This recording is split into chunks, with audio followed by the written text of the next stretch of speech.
Okay, so we don't reach a whole new level. Suge Knight has broken his silence on everything that is going on and making wild, shocking allegations, speaking from prison. And we're going to break this down and get into it within 10 minutes. He's more safer in prison than he is on the street. Hey guys, it's Morali. Hopefully you guys are all doing well today. Back again with another video. If you have not subscribed, guys, please click that button. It is 4 a.m. right now in London and I am recording this video. So please do subscribe, click that button, send us super thanks. I would appreciate it. Comment down below, send a thumbs up, and let's get into this video and not waste any time. So Suge Knight is speaking from prison via a podcast that was released less than 24 hours ago, and it's sending shockwaves through the hip-hop culture especially. And I think that what he has said in just half an hour is wild, but I believe what he's saying. I feel like the way that he's speaking about these conversations, he's like a straight shooter. So I don't think that he's lying about it, and that's just what I personally believe. But we're going to go through all the points. Initially, he doesn't even begin with the discussion of P. Diddy. That, they get into that later on, but he gets straight into Snoop Dogg and comes for him and says that Snoop Dogg is a prop. He said that he never came to the hospital for Tupac before he died, but other people have confirmed that he did. So I'm not sure on that. He also claims that he was an informant and that he had intel. He had, radio and, basically knew the whereabouts of what was going on in certain situations, which didn't make sense considering the fact that he wasn't there. So that was what was concerning. He said, if it's true what they say face to face, it's going to be a lot of explaining to do when I meet up with Snoop Dogg. Suge also addressed remarks made by Warren G on Drink Champs, where he recalled him and Snoop learning about Tupac shooting through a Nextel radio while in LA. The only way you would have radio is if you was at the fight with us and he had a security detail, Knight said. By him not having a security deal, what are you doing with a radio? Why would you have a play-by-play on the radio?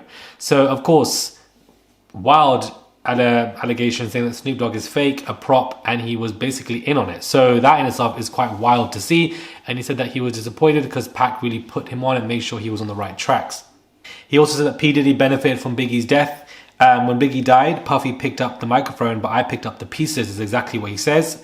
Also says that initially the deals that P. Diddy got was a 50 million deal, then a 100 million deal, and both of them flopped and didn't do well for him initially. This would now make sense because P. Diddy is still performing. He just put out an album recently. So it goes to show you how long the game is when you are in that position, and that, evidently is still putting out a lot of albums. Now, when it comes to Cassie, he said it's not new news, and that, he was beating the shit out of Cassie, but not only that, but he was beating the shit out of Capricorn. Now, for those of you who don't know who Capricorn is, she was P. Diddy's assistant for a while. She's also putting out very, interesting code word phrases and, about how traumatic stuff was for her. I believe she was his assistant for 11 years. Suge Knight is saying that P. Diddy beat the crap out of Capricorn as well, because Capricorn wasn't really telling him all the truth about Kid Cudi and the situation with Cassie and what was going on, and he got frustrated and beat the crap out of her as well.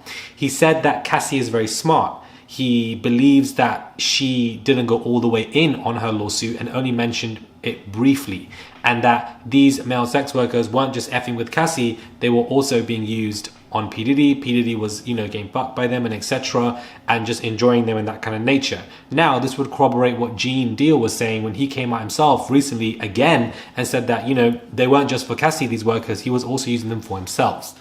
So, wild. Now, what is interesting to me and kind of spun my head that I didn't actually understand, he confirms that Wale was on that balcony. I mean, shit, Wale never spoke on the fact that what happened to him with Puff. Just like T-Pain was over there on the island, and he claimed they were trying to get a little fresh with him, but he's probably going to deny it, but everybody know the truth.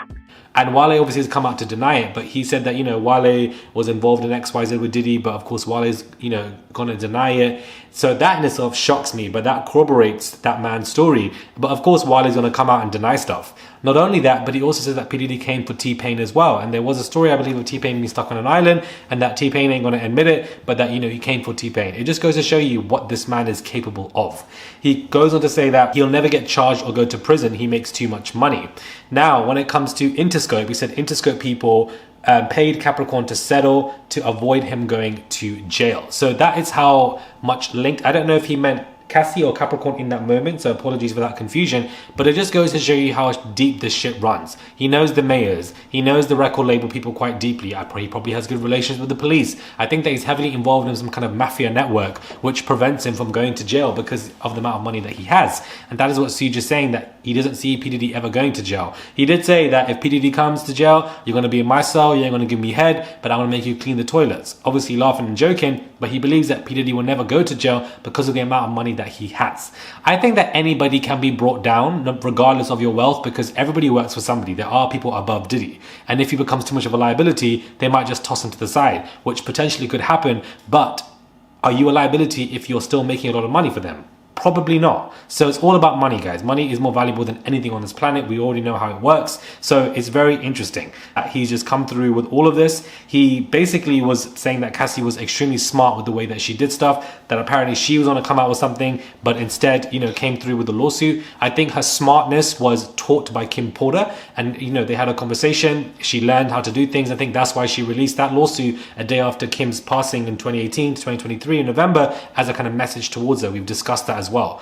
Everything corroborates from what we have seen from other sources and what Suge Knight is saying. I didn't expect him to come out and say this, nor did I expect this podcast to come out so soon. If you do watch it, it is an interesting podcast and he does speak quite well. The way Suge speaks, you wouldn't expect him to lie. Like, that's just the way, that's my impression. You guys might agree or disagree, but I think that this podcast, if you have not watched it, is groundbreaking when it comes to hip-hop culture.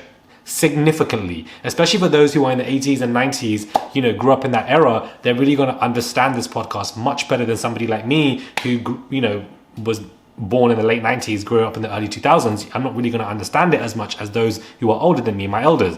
But I think that Suge Knight come in to really expose Snoop Dogg, expose Wale and T-Pain and drop their names, and then also discuss the fact that P. Diddy had failed deals, and the fact that he was not only beating up Cassie, but that he was beating up his assistant Capricorn as well, and beating her on the hush-hush because she kept information from him or wasn't really being as truthful, and the fact that Interscope was involved to help P. Diddy prevent him from going to jail is wild, guys. Wild, wild, wild. I did not expect to make this video. My ass was gonna go to bed, but of course I was told that this podcast has dropped. Let me listen to it. I do suggest you guys listen to it. It's only 30 minutes. It's not that long. I wish it was longer, because the way he speaks, you just drop everything, child, and you want to listen to what this man is saying, because this man, I believe, speaks from a lot of experience. Whether you think he's a good man or bad man is a different discussion. This is solidly about him and his relationship with P. Diddy. Everybody is now beginning to come out the woodworks and speak out.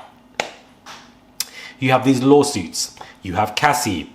You have, painting the picture with Kim Porter and her history and everything. Jaguar Wright, who's been speaking out, whether you agree with it or not. Suge Knight, even from prison now, is speaking out as well. Who else is going to speak out when it comes to this conversation? I simply don't know. But I don't think he would be going to prison anytime soon. These lawsuits are civil. They're not criminal. But at the same time, you never know what could happen. You never know which one. You don't even know. Apparently, when it comes to the Survivors Act, it's closed, but 600 cases were filed right before it was closed. Now, we don't know what those 600 cases are, but I would imagine that some of them probably have something to do with P. Diddy in some kind of way. So I would expect now some more announcements in the future that this lawsuit was filed right before this was closed, and we're going to see what it is. But I believe all of these lawsuits most likely will be Jane Doe lawsuits, and we need more people who have names like Cassie to really send shockwaves through to the world. The fact that Cassie lawsuit was only touching the surface and she kept it like that on purpose, and evidently he settled because he didn't want to drag the details out in the discovery phase of the lawsuit, is wild to me. There's a lot more. That lawsuit is nothing in comparison to far more stuff that we have no idea about, of sinister stuff that he was doing. But at the same time, he also said he didn't want to see P. Diddy go to jail. So it's interesting because he doesn't want to see them go to jail, but then I feel like he's somewhat incriminating them in some kind of way. But I'm glad that Suge spoke out. I feel like not that he needed to, but what he is saying is valuable and should not be ignored. So check it out if you guys wish to, but he don't expose the more, child, and I just didn't expect it. Subscribe to the channel, please. I would appreciate it. Like, I just watched the whole thing and getting this up for you for like 10 minutes, so you guys may not want to watch it if you don't have the time. I would really appreciate if you click that button, send a super thanks to the $sign. You can send whatever you want, comment down below, and yeah, truly madness. Subscribe to the channel, click that button. Right now it's really back and forth P. Diddy related content and the royals in the UK, such different worlds, child, and I'm just throwing it all in. A lot is going on. Subscribe, and I will catch you guys soon for another video.